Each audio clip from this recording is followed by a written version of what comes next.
Hi everyone, my name is Martina. I'm certified holistic nutritionist, and this video is going to be a follow-up to the previous one I have made about heartburn, where I described the most common causes that are causing this unpleasant condition, right, in terms of our food and the lifestyle, as well as the side effects of the PPIs, which is the pharmaceutical that is very often prescribed to manage heartburn. So in this video, we're going to be talking about corrective actions which we need to do and take in order to recover and to re-establish the processes in our body so we have the appropriate amount of the stomach acid, not too much and not too little, right? So as I have mentioned in the previous video, there are certain foods that are causing too much of the stomach acid. And obviously, if we want to recover, then we would like to, or we need to omit and remove these foods from our meal plans, right? And from our lifestyle in general for the time being, or even for longer than that. So the number one, to recap, actually, what I've been mentioning over there, uh, the foods that are causing the heartburn and the burning sensation and we want to avoid and exclude is number one, foods that are overly sweet. And overly sweet from refined sugar, from unrefined sugar as honey or maple syrup, right? But also artificial sweeteners. These are definitely not something which we want to be eating if we want to recover, if we want to re-establish the proper stomach acid levels, right? So that's number one.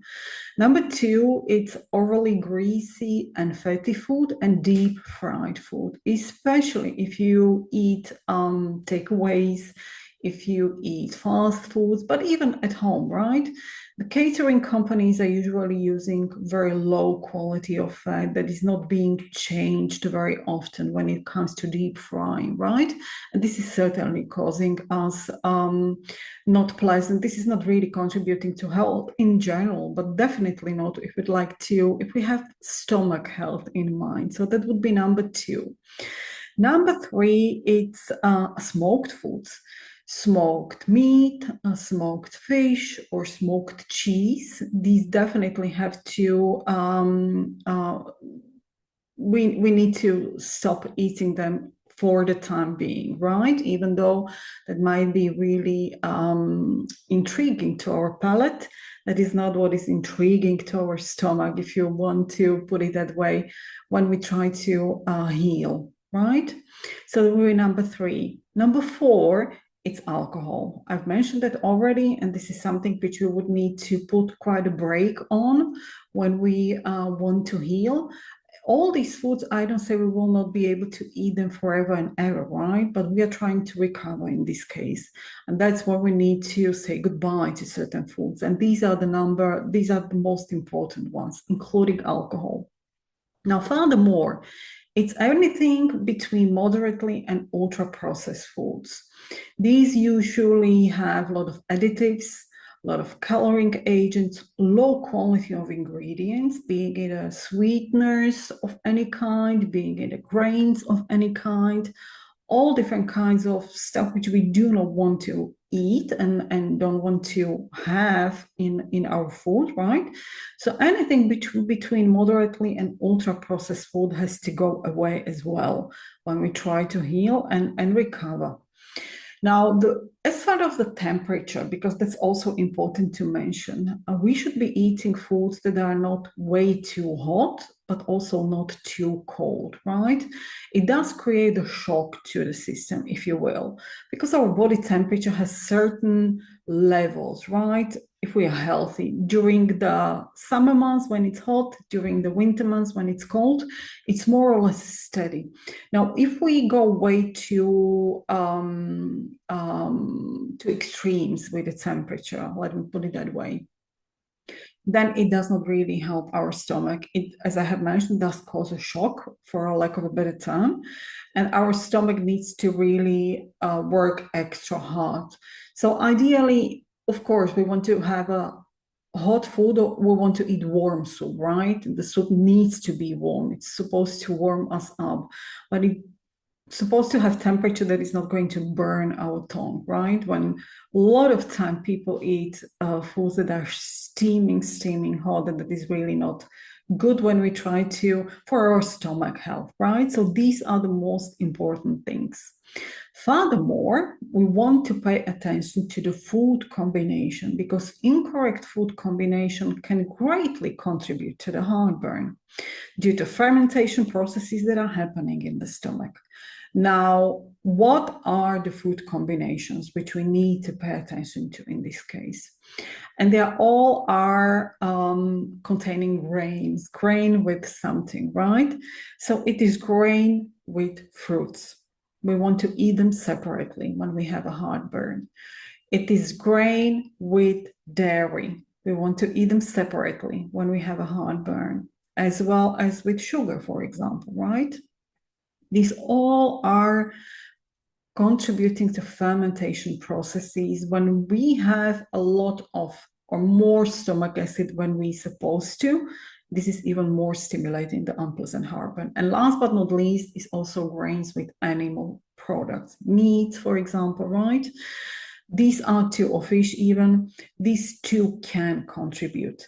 Now, I do not say that everybody will have experiencing heartburn after all of these combination. It's really individual. And some people have it with a grain with the fruits, for example, feel heartburn.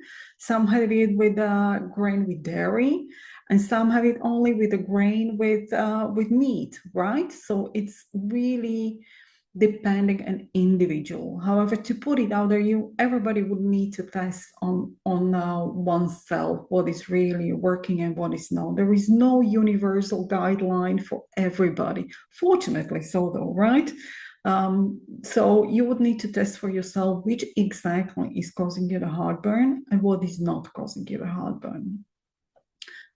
The third point, which I have to mention, is omit multiple courses meals, right? So many times we see that after having a lot of food, from appetizer and even aperitivo before that, right? So some drink, alcoholic drink, then we have appetizer, then we have a main meal, then we have dessert, right?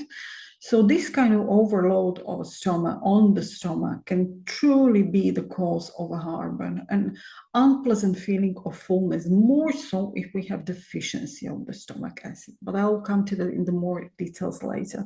So we should be eating in a simple way when we are having stomach health in mind. And by simple way, I mean, forget the multiple courses of the menu, right? So we want to have perhaps only main course, main meal, and that not in the very large amount, and prepared in the simple way. And simple way, I mean to have it more, to make it more easy on the stomach. And that would be the ideal way of preparation and cooking the food for our stomach is steaming. That's number one.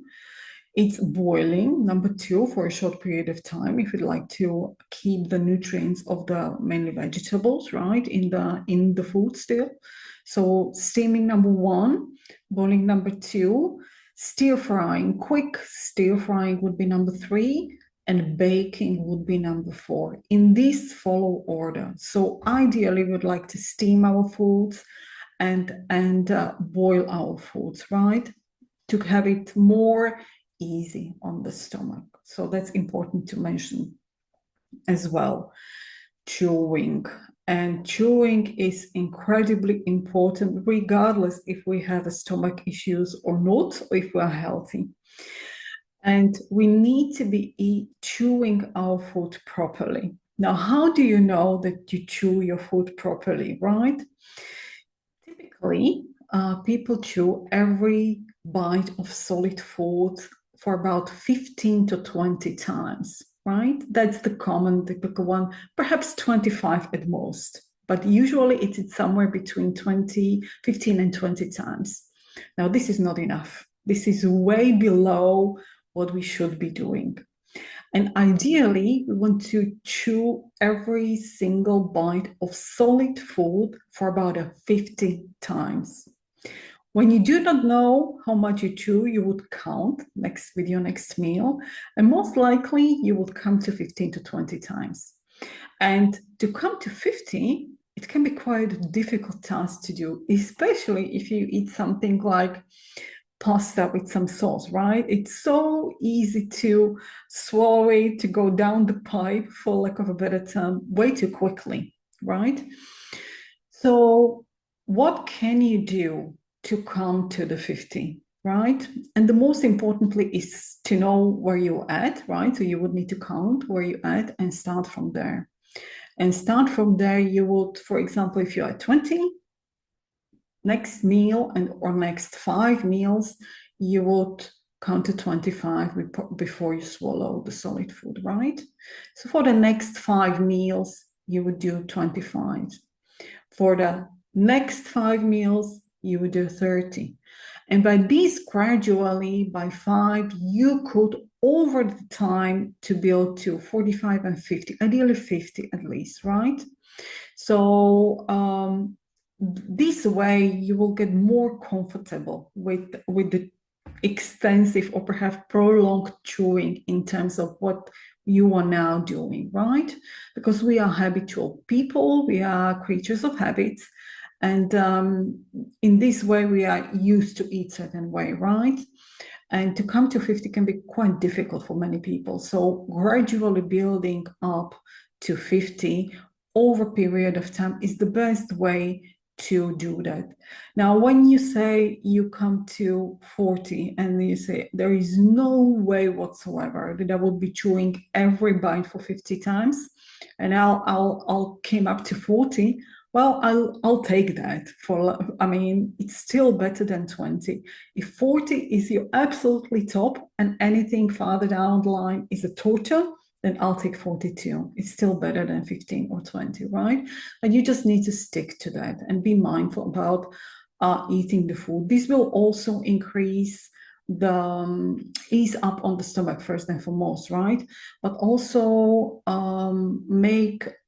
comes to the point of satiety faster, right? The better we chew the food, the quicker feeling of satiety kicks in, simple way. So we eat also less food. And if the weight loss is of your concern, of your interest, then this is definitely what you might be doing. So the chewing is certainly one of the most important things which we need to pay attention to and be mindful of the speed, how we eat the food. Now, we should be also eating only when we are hungry, right? And it comes as a no-brainer to many people, but truth is that people are emotional eaters or stressed eaters, right? And eat also when we are not hungry. So to be eating really only when we are hungry, that is one of the most important things we need to also pay attention to if we are really emotional eaters or just eating really when it comes the physical sense of hunger. Now, furthermore, what is important to consider, we would like to recover from the heartburn is what do we drink?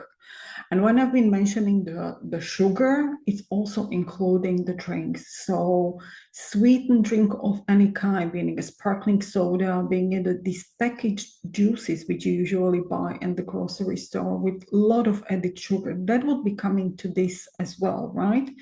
So ideally, we would be drinking only still water at the room temperature. Again, not too cold, right? Now, herbal teas are also very helpful. I will come to that later, which herbs can help you in recovering of the stomach. But when it comes to drinking regime, is still water, to repeat it once again.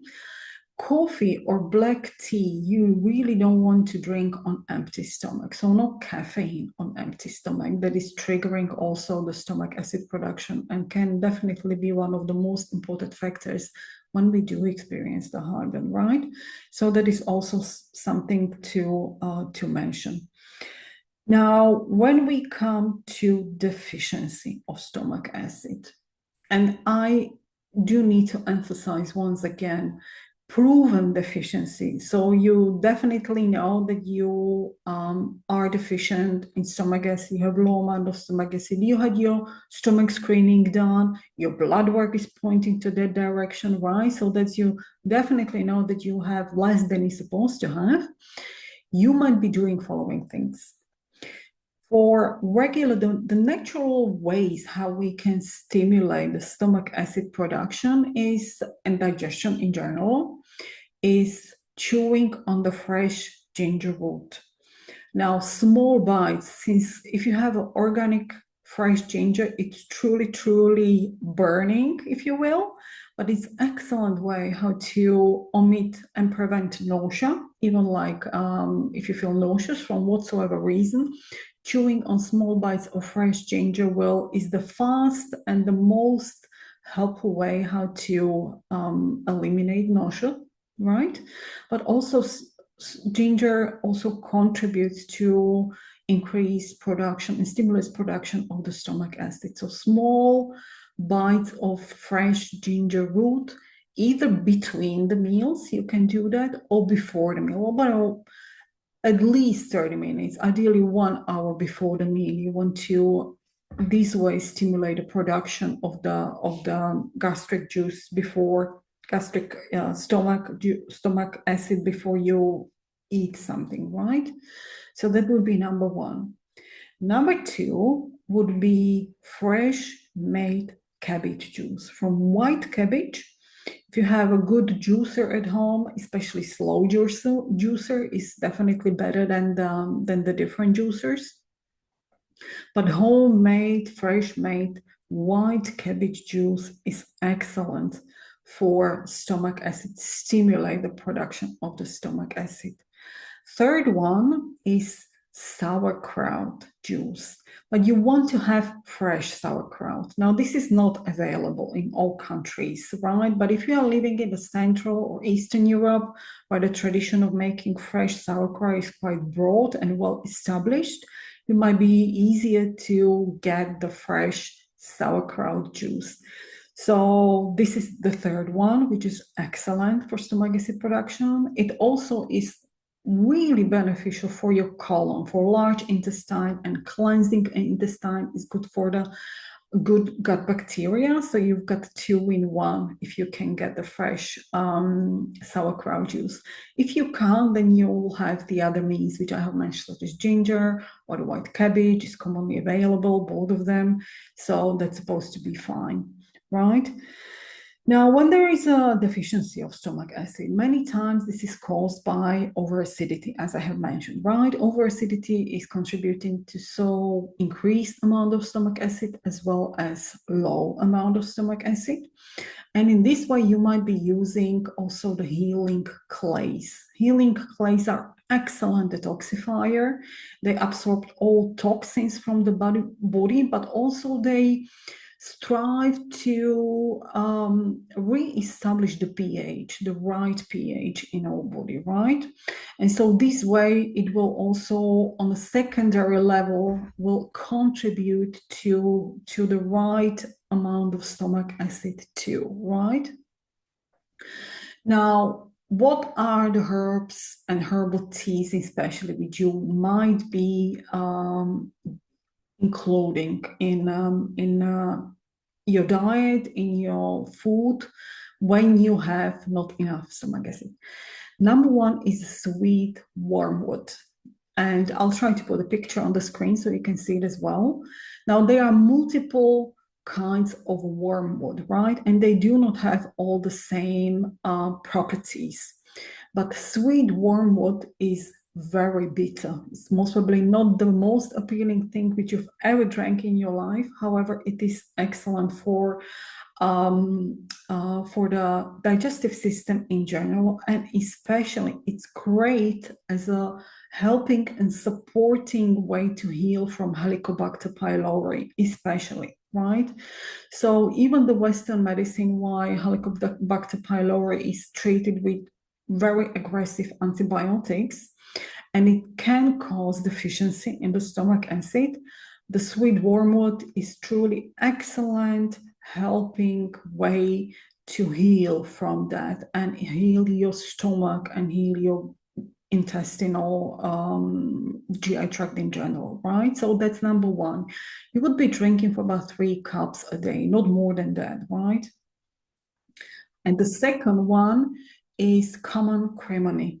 It's also commonly accessible herb. In terms of teas, you would be also drinking about 3 cups a day. It's much more milder in flavor than the Artemisia absinthium, which is the sweet wormwood, right? And this is also, it also has antioxidative properties, anti-inflammatory properties, on the skin as well as inside when we drink it. It's also cleansing the blood from any bacteria which may cause inflammation, right? But it's also stimulating the production of stomach acid. But these 4 which I have mentioned, it's truly only when you have proven deficiency of stomach acid, and don't do it if you really are not sure about that, right? So these in nutshell are all journal really steps and actions we could do when we are experiencing common and a very often heartburn, right? When we do feel occasional heartburn, that is usually triggered by 1 or 2 foods or combination of foods we eat. And so it's much easier to tackle which one those are. But when we experience the heartburn merely after every meal or every single day, then the issue is more deep and we would need to take more severe measures or more strict measures to recover from that. And it is possible also through the food without any really pharmaceuticals. We just need to be consistent and mindful about our food choices and the way we eat as well as drink. So if this is truly overwhelming for you and you would not know where to grab it and where to start, and you will need help, you can also drop me a note. We can talk about it on one-on-one, on individual basis during our session, which would be the best way how to start gradually, perhaps, to recover from this unpleasant burning condition. I mean, stomach and digestion is truly one of the most important areas of our body that we really want that they are functioning well. And this is one of the most common areas in our body that is not functioning well, just because the food choices, right, and food quality. So that's all for now. I hope you found it helpful. And if you did, consider subscribing and pressing like and sharing with others who might be willing to recover with the help of food and perhaps even herbs from over acidity of the body, or the reflux even, and the heartburn, which is the most common, comes hand in hand. So that's all for now, and I'll see you next time. Bye.